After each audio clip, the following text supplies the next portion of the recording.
सभे मगहिया भाई बहन के भूलेटन काका के राम राम आथिन मगहिया खबर में सुनथिन देश दुनिया के खबर। प्रधानमंत्री नरेंद्र मोदी आज केरल के कोची में करतन कैकन परियोजना के उद्घाटन। राहुल गांधी कहलन कि अयोध्या में प्राण प्रतिष्ठा राजनीतिक कार्यक्रम है। ओवैसी आम आदमी पार्टी के सुंदरकांड पाठ पर कहलन कि वो भाजपा और आरएसएस से अलगे न है। जाति गणना के आधार पर 94 लाख गरीब परिवार के बिहार सरकार दे तक 2-2 लाख रुपया। बिहार के कैकन जिला में 20 तारीख तक ठंडा के चलते स्कूल रहत बंद। जगन्नाथ मंदिर विरासत गलियारा के आज कैल जात उद्घाटन। आज अयोध्या में निकालल जाए राम लला के भव्य शोभा यात्रा।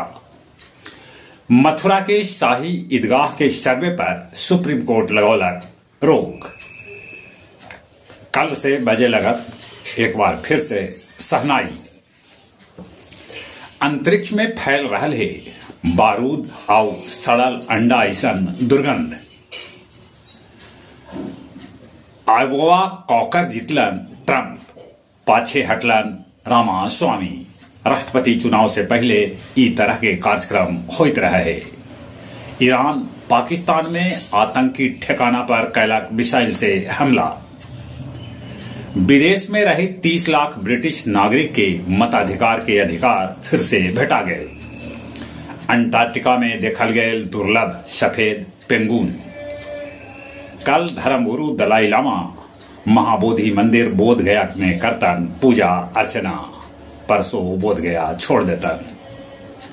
फतेहपुर के प्रमुख और उप प्रमुख के कुर्सी खिसकल। डॉक्टर ब्रह्मचारी अजय कुमार के बेटी अंजलि के भेटाइल बीपीएससी में 7वां रैंक। तपोवन मेला में अंतिम दिन उमड़ल भीड़। और अब कुछ खेल के समाचार। महिला हॉकी ओलंपिक क्वालिफायर्स में जर्मनी, जापान और भारत सेमीफाइनल में जगह बना लेलन। अब भारत के मुकाबला जर्मनी से होए। अफगानिस्तान के साथ तीसरा T20 मैच आज। लियोनेल मेसी 8वां बेर जीतलन सर्वश्रेष्ठ फीफा अवार्ड। बातचीत से निलंबन हटावल चाहत कुश्ती महासंघ। जहां तक मौसम का सवाल है, मौसम विभाग सूचना हल्का है कि समूले बिहार में अभी ठंड रहत। सबला ठंडा रहल अपन गया, जकर तापमान 5.2 डिग्री रिकॉर्ड कैल गए। चलित एक बार फिर से अपने सभे के भूलेटन काका के राम राम।